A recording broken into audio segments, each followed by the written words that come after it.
Boa noite, meus queridos irmãos. Sejam todos bem-vindos à casa do nosso Deus. Noite onde nós teremos a nossa Assembleia Geral Extraordinária, mas noite também que aproveitaremos para cultuar a Deus. Nós vamos dar início à nossa reunião nessa oportunidade com um prelúdio, com a participação da nossa irmã Marisol e a nossa irmã Geisiane. E assim nós sequenciaremos esse momento de exercício espiritual aqui na nossa igreja. Só.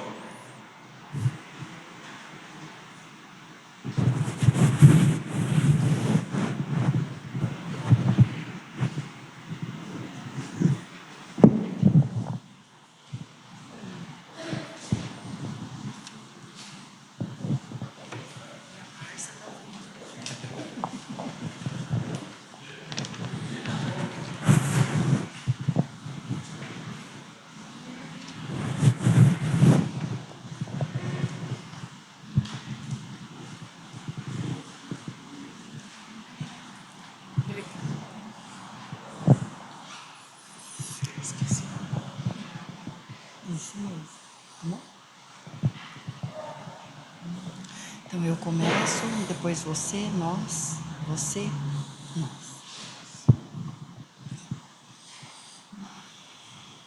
Você dá o sinal da entrada. Você dá o sinalzinho da entrada.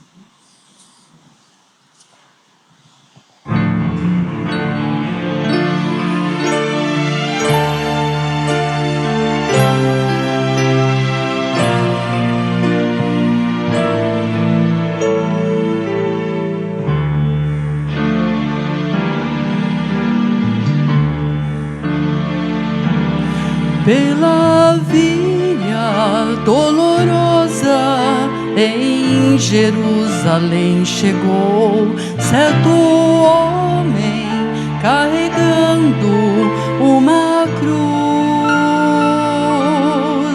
Multidões queriam ver o homem condenado a morrer.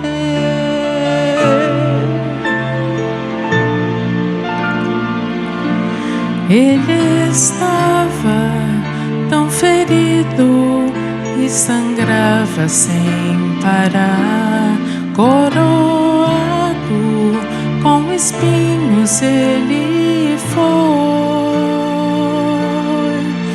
e em dor pôde ouvir o escárnio dos que o punham pra morrer.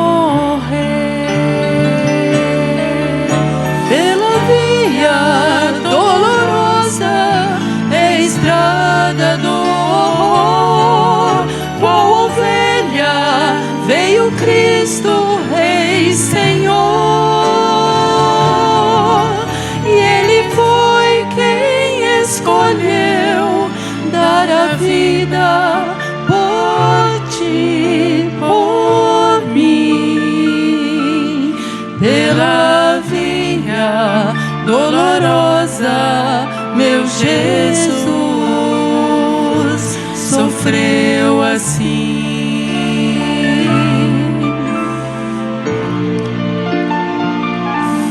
Ele estava tão ferido e sangrava sem parar, coroado com espinhos ele foi, e em dor pude ouvir o escárnio dos que o punham pra morrer.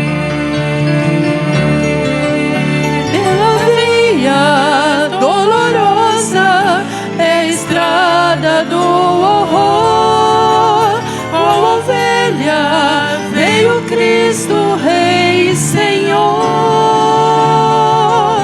e Ele foi quem escolheu dar a vida por ti, por mim, pela via dolorosa, meu Jesus sofreu assim. entregou, mostrou seu amor, morreu numa cruz em Jerusalém.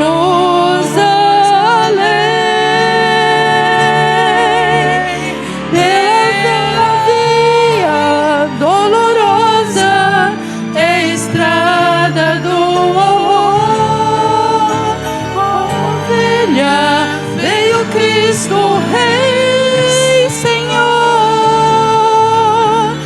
e Ele foi quem escolheu dar a vida por ti, por mim.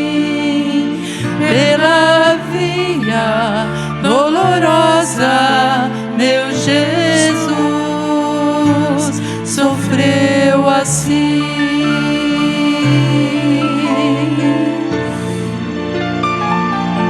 Sofreu assim.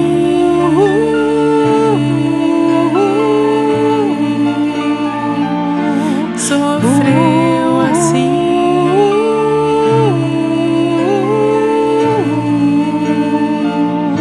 Sofreu assim.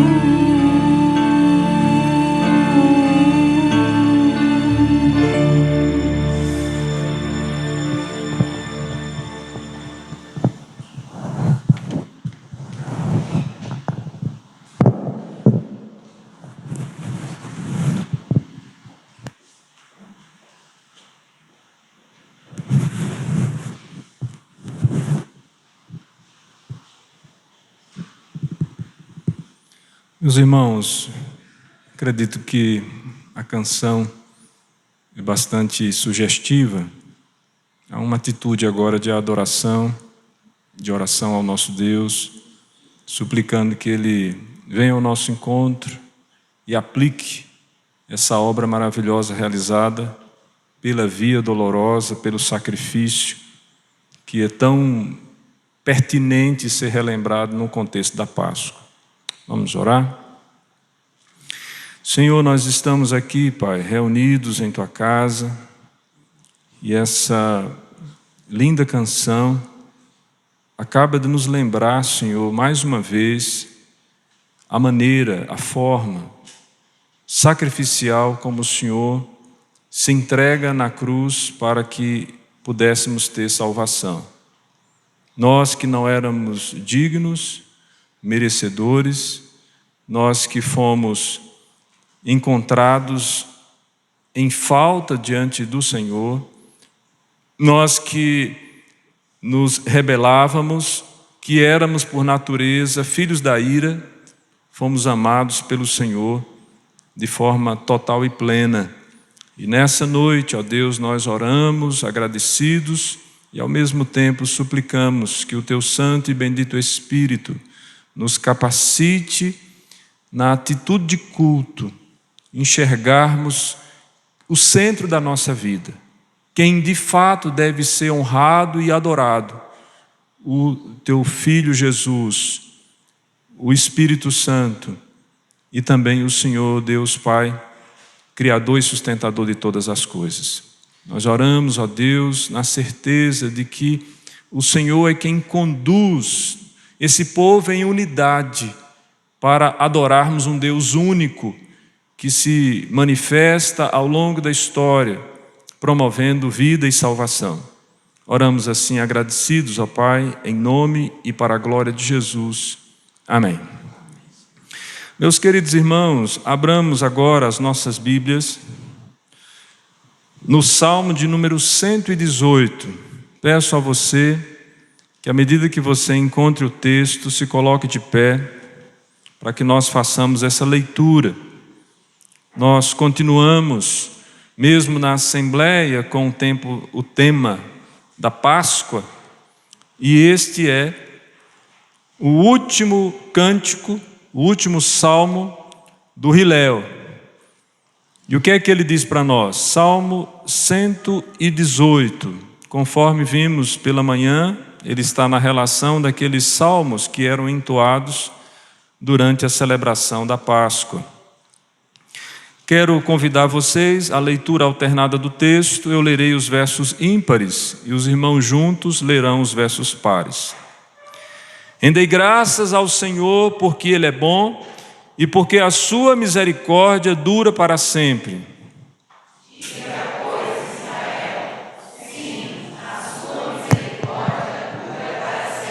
Diga, pois, à casa de Arão, sim, a sua misericórdia dura para sempre. Digam, pois, os que temem ao Senhor, sim, a sua misericórdia dura para sempre. Em meio à tribulação, invoquei o Senhor, e o Senhor me ouviu e me deu folga. O Senhor está comigo, não temerei. Que me poderá fazer o homem? O Senhor está comigo entre os que me ajudam. Por isso, verei cumprido o meu desejo nos que me odeiam. Melhor é buscar refúgio no Senhor do que confiar no homem. Melhor é buscar refúgio no Senhor do que confiar em príncipes.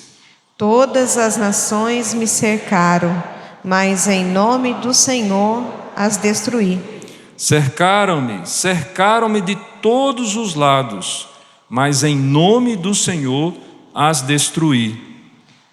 Como abelhas me cercaram, porém como fogo em espinhos foram queimadas. Em nome do Senhor as destruí. Empurraram-me violentamente para me fazer cair, porém o Senhor me amparou. O Senhor é a minha força e o meu cântico, porque Ele me salvou. Nas tendas dos justos há voz de júbilo e de salvação. A destra do Senhor faz proezas. A destra do Senhor se eleva, a destra do Senhor faz proezas. Não morrerei, antes viverei e contarei as obras do Senhor. O Senhor me castigou severamente, mas não me entregou à morte. Abre-me as portas da justiça, entrarei por elas e renderei graças ao Senhor. Esta é a porta do Senhor, por ela entrarão os justos. Render-te-ei graças porque me acudiste e foste a minha salvação. A pedra que os construtores rejeitaram, essa veio a ser a principal pedra angular. Isto procede do Senhor e é maravilhoso aos nossos olhos. Este é o dia que o Senhor fez, regozijemo-nos e alegremo-nos nele. Ó, salva-nos, Senhor, nós te pedimos. Ó Senhor, concede-nos prosperidade. Bendito o que vem em nome do Senhor. A vós outros da casa do Senhor, nós vos abençoamos. O Senhor é Deus, Ele é a nossa luz. Adornai a festa com ramos até as portas do altar. Tu és o meu Deus, render-te-ei graças. Tu és o meu Deus, quero exaltar-te. Render-te-ei graças ao Senhor, porque Ele é bom e porque a sua misericórdia dura para sempre. Todos juntos, versículo 29. Render graças ao Senhor, porque Ele é bom, porque a sua misericórdia dura para sempre. Mesmo de pé, meus irmãos, e ainda de pé, vamos entoar o hino de número 135, Mais de Cristo.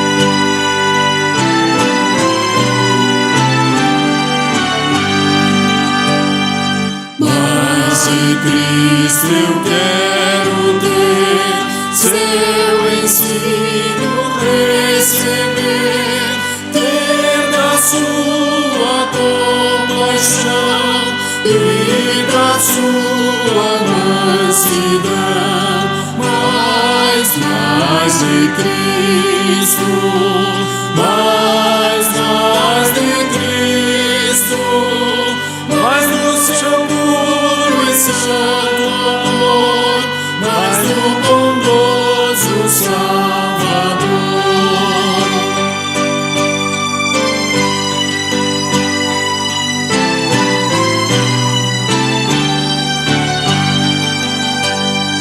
Mais de Cristo eu quero ouvir, nos seus passos prosseguir, sempre perto dele andar, seu amor manifestar. Mais de Cristo, mais de Cristo, mais do seu puro e santo amor, mais do bondoso Salvador.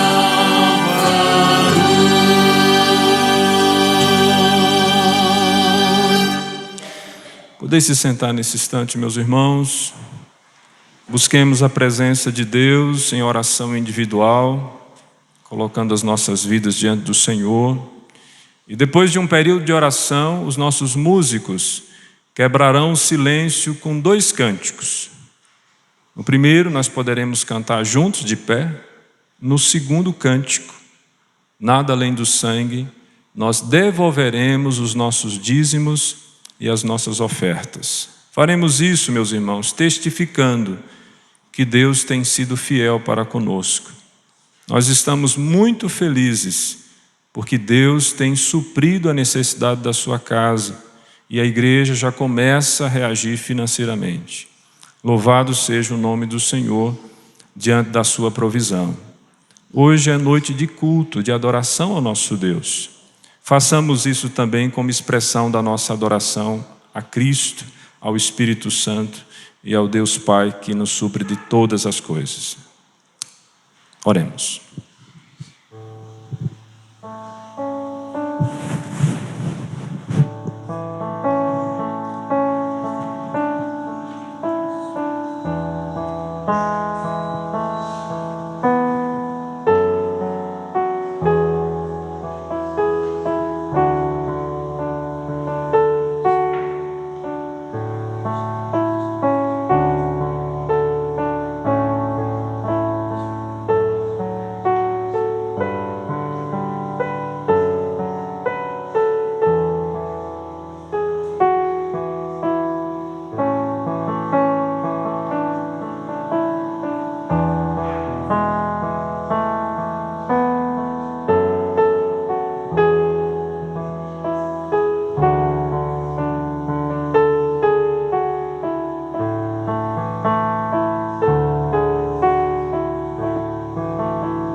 Você que já orou, queria convidar você a se colocar de pé, nós darmos continuidade ao nosso culto, louvando e adorando ao nosso Deus.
está à mesa, Ele nos observa, sabe que o esperamos, e ao partir o pão, os nossos olhos se abrem e reconhecemos quem Tu és.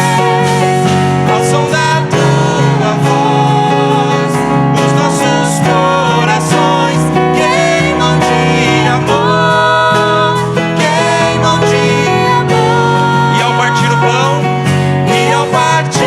o pão, os nossos olhos se abrem e reconhecemos quem Tu és. Ao som da Tua voz, os nossos corações queimam de amor, queimam de amor. Quem é esse que vem nos abraçando? Quem é esse que vem nos constrangendo com o olhar? Aleluia. Próximo cântico, você que veio preparado com o seu dízimo, com a sua oferta, logo após o diácono de plantão fazer uma oração agradecendo a Deus pelos dízimos e pelas ofertas.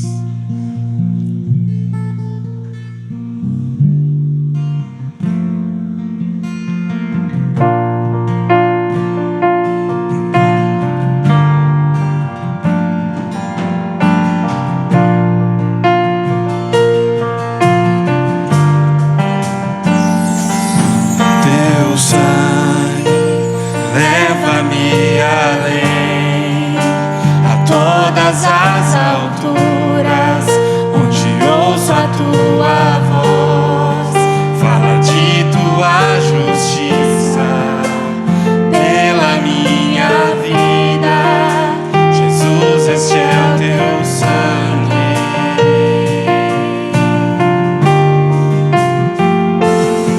Tua cruz mostra a Tua graça, fala do amor do Pai, que prepara para nós um caminho para Ele, onde posso me achegar somente pelo sangue.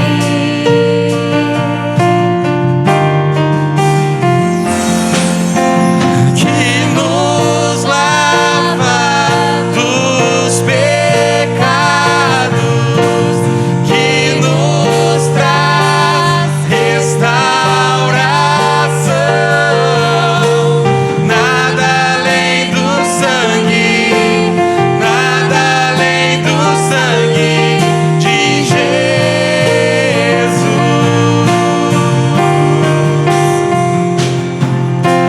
Que nos faz brancos como a neve, aceitos como amigos de Deus.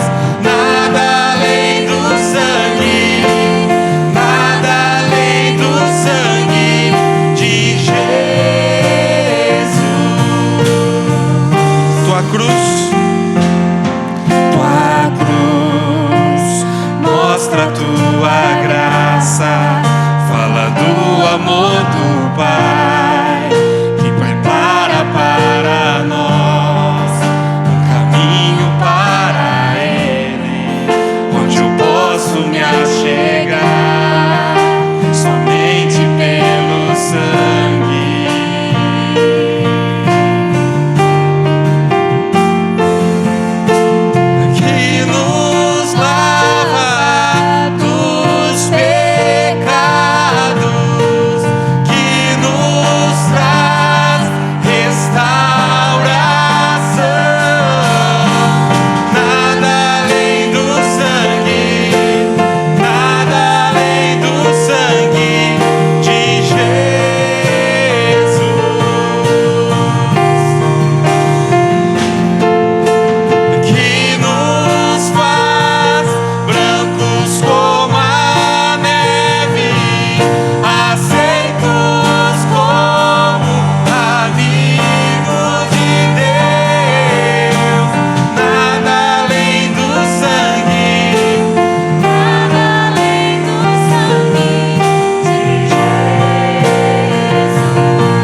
estar orando?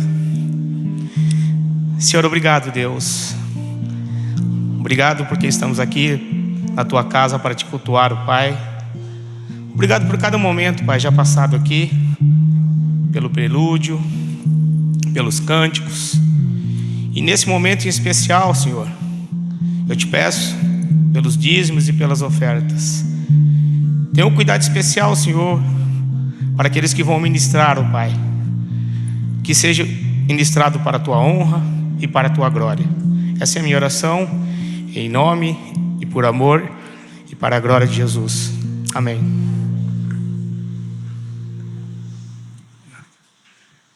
A igreja poder sentar.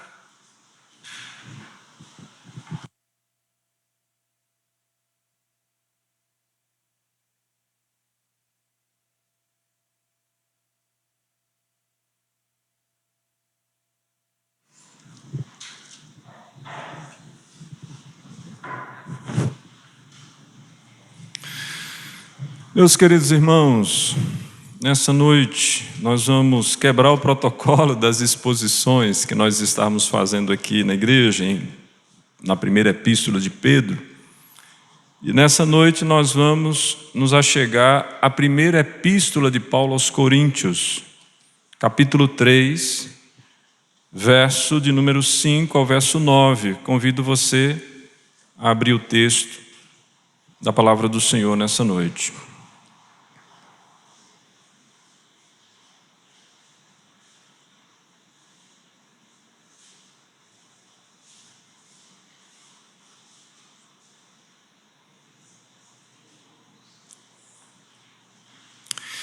A primeira epístola de Paulo aos Coríntios, capítulo 3, do verso 5 ao verso 9, diz assim: quem é Apolo? E quem é Paulo? Servos por meio de quem crestes, e isto conforme o Senhor concedeu a cada um. Eu plantei, Apolo regou, mas o crescimento veio de Deus. De modo que nem o que planta em alguma coisa, nem o que rega, mas Deus que dá o crescimento.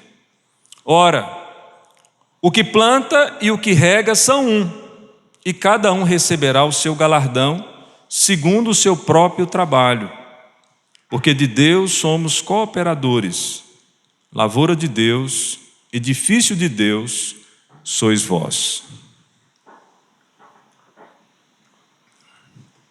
Meus queridos irmãos,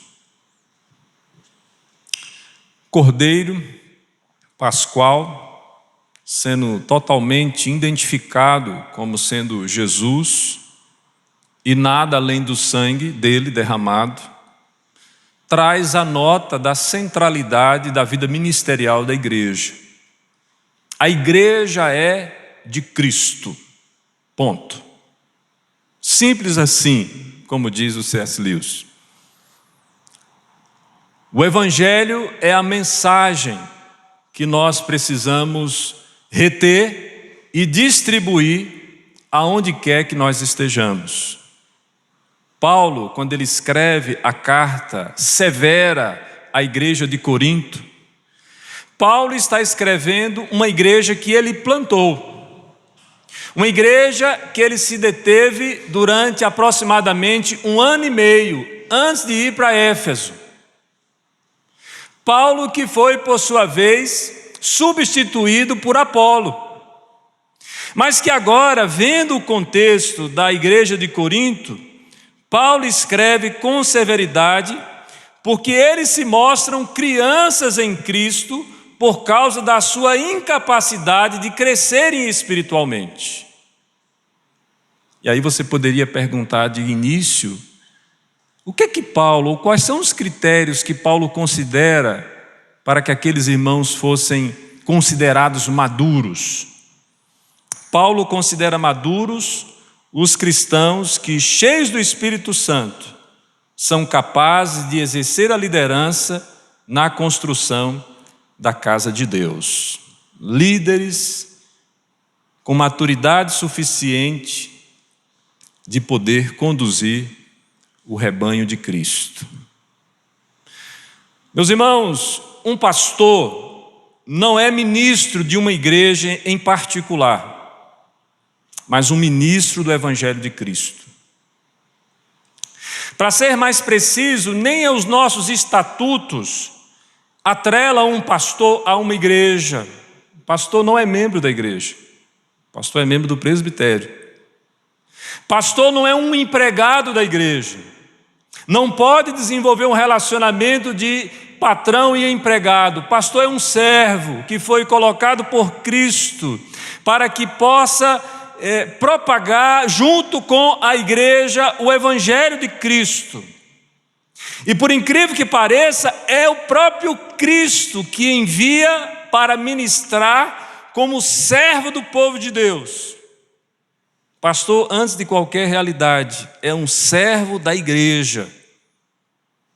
E isto, meus amados irmãos, é o que tanto Paulo como Apolo estavam fazendo na igreja de Corinto. Mas o que acontecia na igreja de Corinto? Eu sei que ninguém gosta de ser identificado como os da casa de Cloé, mas os da casa de Cloé fizeram um relato a Paulo de que havia divisão na igreja de Corinto. Precisamente, Paulo vai se servir de pelo menos 4 partes iniciais da sua carta para falar sobre a divisão que havia em Corinto. Os irmãos estavam brigando entre si. Eles começavam a dizer: olha, eu sou de Paulo. Outros diziam: eu sou de Apolo. Outros diziam: eu sou de Cristo. Como se Cristo estivesse dividido. Paulo usa isso na sua argumentação. E quando ele chega aqui, nessa, que provavelmente é a terceira parte que Paulo vai utilizar para falar a respeito do tema, Paulo então vai trazer a consciência, como servos de Cristo que são, conforme ele já havia dito, e vai dizer mais uma vez lá em Coríntios capítulo 4, versículo 1, 1 Coríntios, quando ele diz: assim, pois, importa que os homens nos considerem como ministros de Cristo e despenseiro dos ministérios de Deus. Paulo está se colocando aqui junto com Apolo como servo de Cristo. Eles são servos de Cristo, a serviço da igreja. E eles não estão divididos entre eles, porque eles trabalham, eles cooperam. E é imaturidade da igreja achar que aqueles que trabalham e que cooperam em prol do Evangelho estão divididos. Eles podem até ter pensamentos divergentes, mas eles estão cumprindo o mesmo propósito, chamados da parte de Deus. E o texto então começa dizendo assim: o que então é Apolo? E o que é Paulo? Olha a pergunta de Paulo para aqueles irmãos. E ele responde: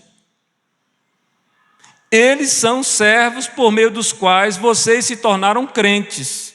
Ou seja, servos que Deus usou para que vocês conhecessem o Evangelho, conforme o Senhor deu uma tarefa a cada um. Eles são simplesmente servos. O que é importante nós considerarmos aqui? Que Paulo está enfatizando o ofício e não a pessoa. O que conta não é quem a pessoa é, mas o que ela é. Paulo relaciona os nomes de pelo menos em 3 vezes. No verso 4, quando ele diz aí: quando, pois, alguém diz eu sou de Paulo, e outro eu de Apolo, não é evidente que andais segundo os homens? Verso 5, quem é Apolo e quem é Paulo, que nós acabamos de ler. E verso 22, quando ele diz: seja Paulo, seja Apolo, seja Cefas, seja o mundo, seja a vida, seja a morte, sejam as coisas presentes, sejam as futuras, tudo é vosso. E vós de Cristo, e Cristo de Deus. Em outras palavras, tudo centrado em Cristo, meus irmãos.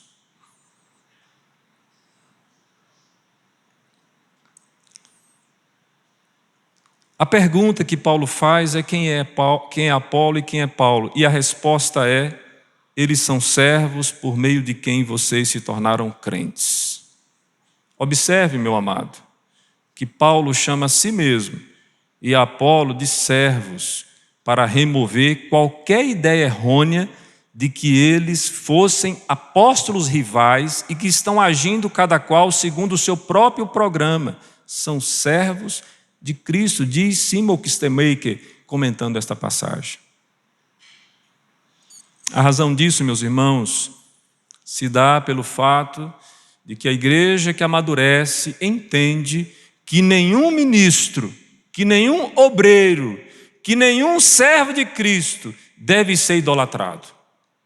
Aquela ideia de que nós temos às vezes, por conta da afetividade com que nós nos relacionamos com os pastores, ou com os ministros, ou com os presbíteros, ou com os diáconos, ou com líderes natos que surgem na congregação, de dizer, olha, essa pessoa, ela é insubstituível, não haverá ninguém igual. Certamente não haverá ninguém igual, né? Porque todo mundo é diferente. Mas a ideia de que alguém é insubstituível é ilusória, meus amados irmãos.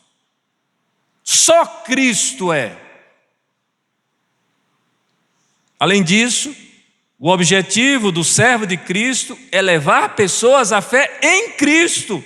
E quando ele prega fielmente a palavra, a fim de que as pessoas creiam no Evangelho, ninguém deve enaltecer o pregador.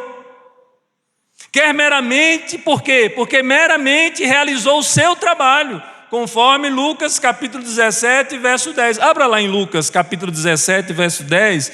Porque esse texto ele é muito importante na vida de um ministro, de um pregador do Evangelho, daqueles que se colocam na condição de serem usados por Deus. Lucas capítulo 17, verso 10 diz, assim também vós, depois de haverdes feito quanto vos foi ordenado, dizeis, somos servos inúteis, porque fizemos apenas o que deveríamos fazer. Acrescentando aqui a nota de Lucas, não só os pastores, os ministros são servos, mas eles são inúteis, quando eles fazem tudo que eles deveriam fazer. Por quê? Porque Cristo é tudo em todos, e comparativamente, um servo apenas cumpriu as ordenanças e as instruções do seu Senhor. Apenas Cristo deve receber a glória e a honra, meus amados irmãos. A igreja não é um ambiente, não é um espaço para o enaltecimento do homem. A igreja é um espaço para que a glória e a honra seja dada ao Senhor da igreja, Cristo, porque quem morreu por nós foi Cristo. Quem foi pregado na cruz foi Cristo. Quem derramou seu sangue foi Cristo. E qualquer afeto que não seja totalmente e exclusivamente de Cristo precisa ser questionado por nós. Não que nós não amemos, não que nós não tenhamos em alta conta, não que nós não honremos, não que nós não sintamos falta, mas se eu não sinto falta da mesma forma de Cristo, tem alguma coisa errada comigo. As pessoas são capazes de passar um ano inteiro sem congregar, 2 anos inteiros, como aconteceu, e não sentir falta do corpo de Cristo. E eu pergunto, que tipo de espiritualidade é essa? E o que é que motiva o nosso coração a vir à igreja? O servo de Cristo faz o serviço em favor de Cristo, da sua igreja, e aos membros desta. Paulo é servo do Evangelho de Cristo, comissionado pelo próprio Senhor. E a pergunta que precisa ser feita agora por nós, para entendermos o texto, é: e qual é a tarefa? E como é que essa tarefa se desenvolve? Paulo diz, conforme o Senhor deu uma tarefa a cada um. Ou seja, Deus deu uma tarefa a Paulo. Deus deu uma tarefa a Apolo. Deus deu uma tarefa a Cefas. Deus deu uma tarefa ao Zeca. Deus deu uma tarefa ao Tom, ao Eliseu, ao Plínio, ao Nilma, ao Adalto, ao Rafael, ao Edivando. Deus deu uma tarefa ao Carmelo. Deus deu uma tarefa também ao Mateus, a Andressa, a Raquel. Deus deu uma tarefa a Glaucia, a Tainá, a Juliene. Deus deu uma tarefa a Keren Camille, por mais que ela não goste do nome composto, mas foi uma tarefa dada a Camille. Deus deu uma tarefa a Cida, a Selma, a Geisiane. Deus deu uma tarefa a Eliane, a Rose, a Ana Baguim. E todo o seu nome, né? Que não dá para falar numa preleção. Deus deu uma tarefa a Marisol, a Cleusa. Deus deu uma tarefa a Tamires e também aqueles que estão a caminho, ou um ou dois, né? A gente não sabe ainda. Da mesma forma, Deus ao Carlos, o Jorge. Deus deu uma tarefa ao Ari e a Sônia. Deus deu uma tarefa à Fabiana. Deus deu uma tarefa à Gláucia. Deus deu uma tarefa ao Sidney, a Rosilda e a todos os demais, que não dá para ficar citando todo o nome da igreja nessa noite. Mas Deus deu uma tarefa a cada um de nós, meus irmãos. E quando nós desenvolvemos essa tarefa, o Senhor que nos envia como servos para realizar tarefas diferentes, nós precisamos entender, conforme o texto coloca, que Paulo serviu como um professor excepcional e Apolo como um eloquente pregador. Paulo prontamente admite as diferenças no ministério deles. Mas Paulo opõe-se à predileção dos coríntios em mostrar preferências e gerar no meio da igreja facções. Ele quer que os membros da igreja de Corinto afastem o ciúme e promovam o laço de unidade, amor e comunhão.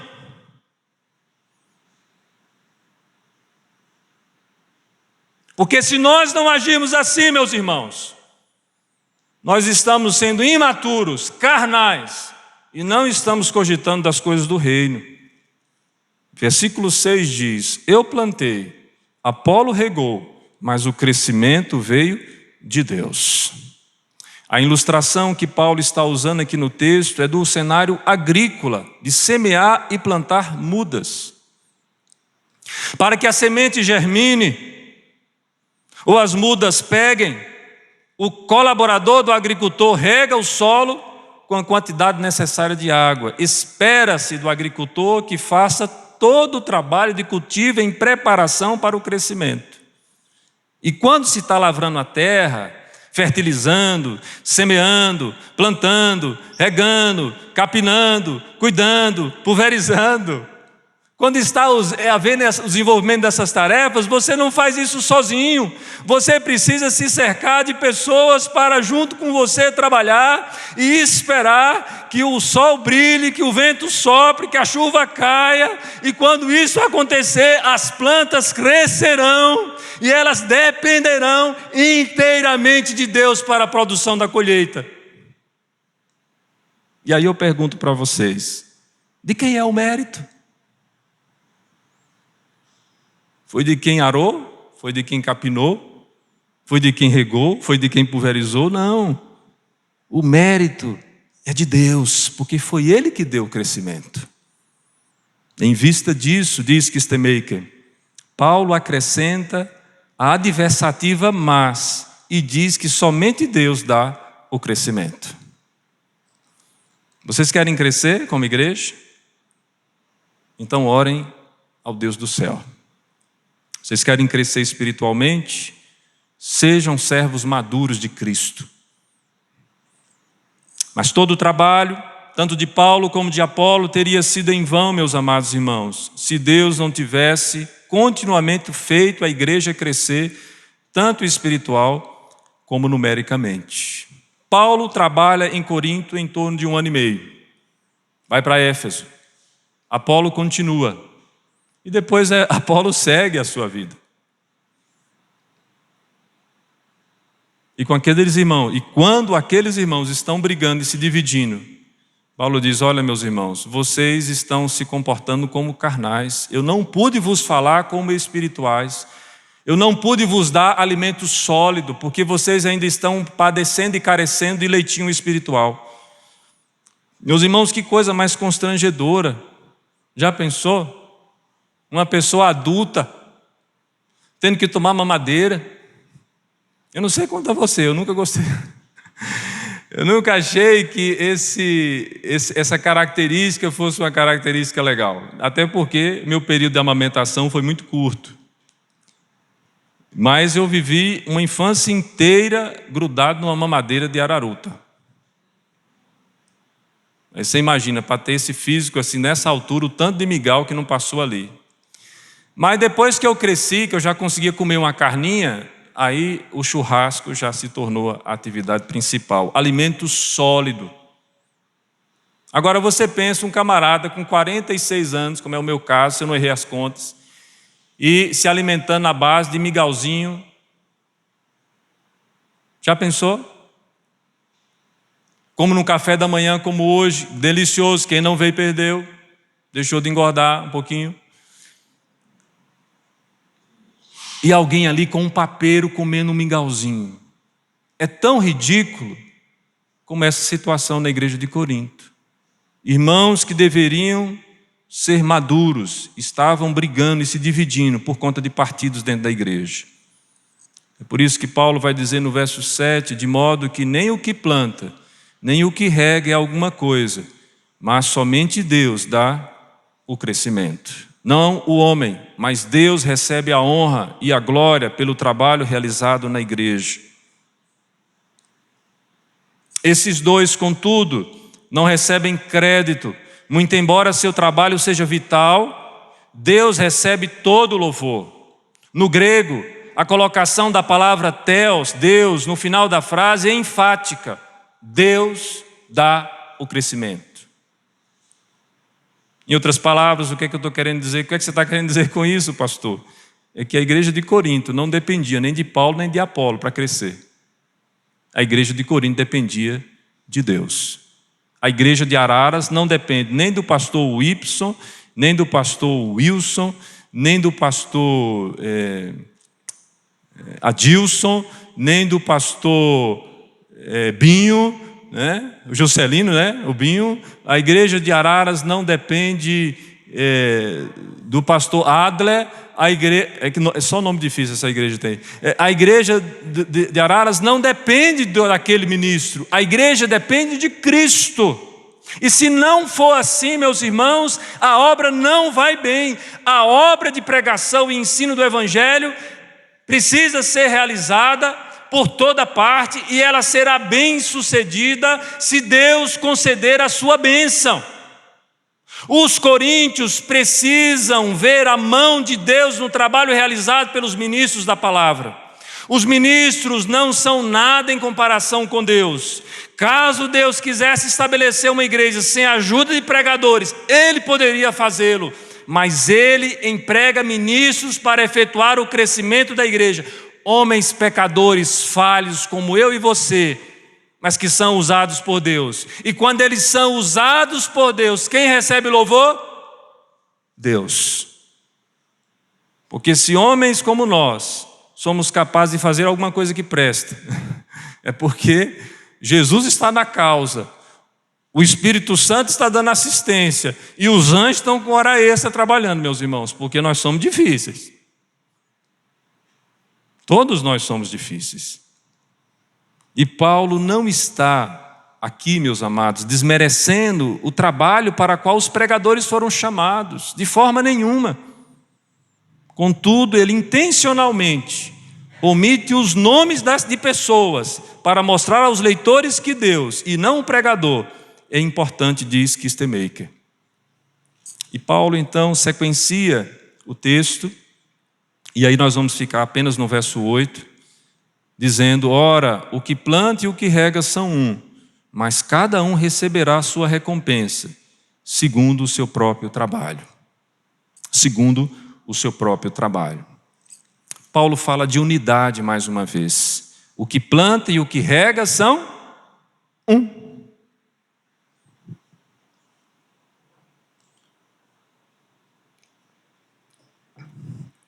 Agora pensemos numa empleita. 2 agricultores pegam uma lavoura para cuidar. Plantam mudas, outro rega as mudas, outro pulveriza, outro faz o desbaste. A planta cresce, depois amadurece, a colheita. Nenhum dos dois, e nem as pessoas que observam o seu trabalho, pensam em rivalidade e disputa, mas num cenário de unidade e cooperação. Meus irmãos, nós precisamos ser assim. Não há Paulo, não há Apolo, não há rivalidade. Há, sim, qualidade de servos de Cristo, servindo a igreja de Corinto para a glória de Deus. E por essa razão, Paulo pode dizer que ambos eram um. Interessante você considerar o fato de que o numeral 1 aparece no gênero neutro em grego, para indicar que ambas as pessoas pertencem à mesma categoria de obreiros da lavoura de Deus. Paulo diz assim: eu sou apóstolo. Apolo não é. Apolo é um bom evangelista, um bom pregador. Mas nós nos igualamos. Sabe por quê que nós nos igualamos? Porque nós somos servos de Cristo. E o que o Senhor nos chamou a fazer, nós fazemos isso em unidade. Queria deixar isso bem evidenciado para a igreja nessa noite. É uma noite de assembleia, é uma noite onde os irmãos vão ouvir sobre o pedido de dissolução da relação pastoral, mas é uma noite que nós precisamos nos aconselhar e nos escorar na palavra do Senhor, meus irmãos. De quem é a igreja? De Cristo. Quem é esse pecador, comedor de feijão que está falando aqui à frente? Servo de Cristo, como todos nós somos, e todos nós precisamos viver para Ele. Amém? Meus queridos irmãos, nesse momento nós vamos ter uma participação dos nossos jovens. Queria convidá-los aqui à frente.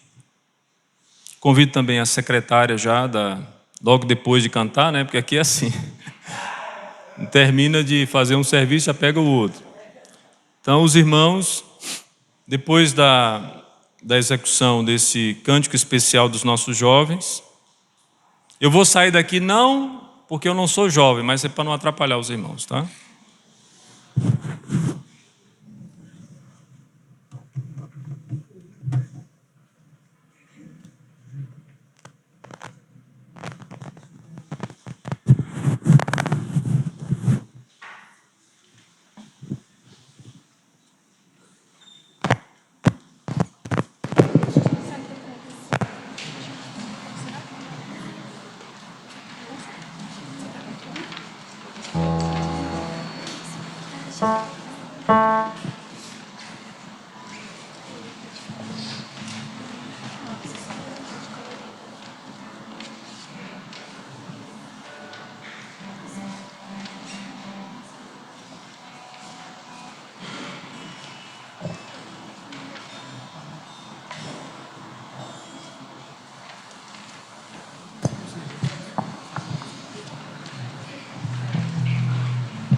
transgressão. O castigo que me trouxe a paz, derramando em sangue o seu perdão.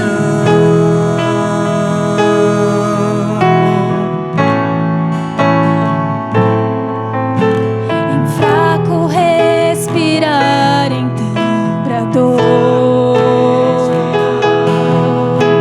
o plano consumado está e ao Pai se entregou. O sol se apagou e na escuridão todo o povo enfim compreendeu então. Crucificado foi Jesus, Filho de Do Calvário morria meu Senhor, com cravos em suas mãos e pés, então ardente dor. Cordeiro puro entregue à cruz por minha transgressão. O castigo que me trouxe a paz, derramando em sangue o seu perdão. Pelo que também Deus o exaltou e ao terceiro dia ressuscitou. Sobre todo nome está e em breve voltará.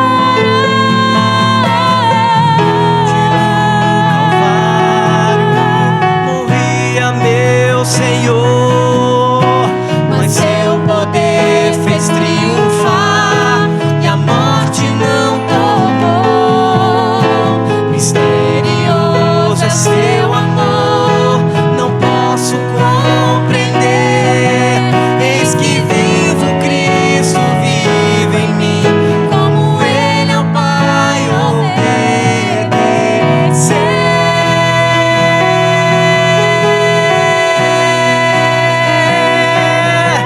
Eis que vivo, Cristo vive em mim, como Ele ao Pai obedecer.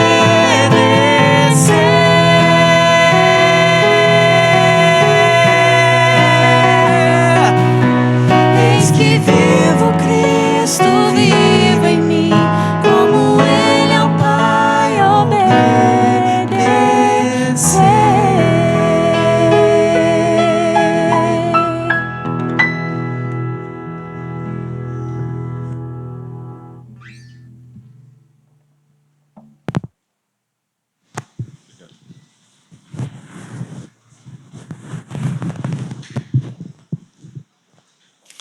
Som. Eu fico assim admirado, meus irmãos, com tantos dons e talentos nessa igreja. Agora vocês entenderam por que eu saí daqui da frente, né? Para não atrapalhar o canto. Meus irmãos, deixa eu pegar esse pedestal aqui. Nós vamos encerrar nesse momento a transmissão. Aqui nós vamos dar início às ações da Assembleia. Gostaríamos de esclarecer os nossos visitantes que nós teremos agora uma Assembleia Geral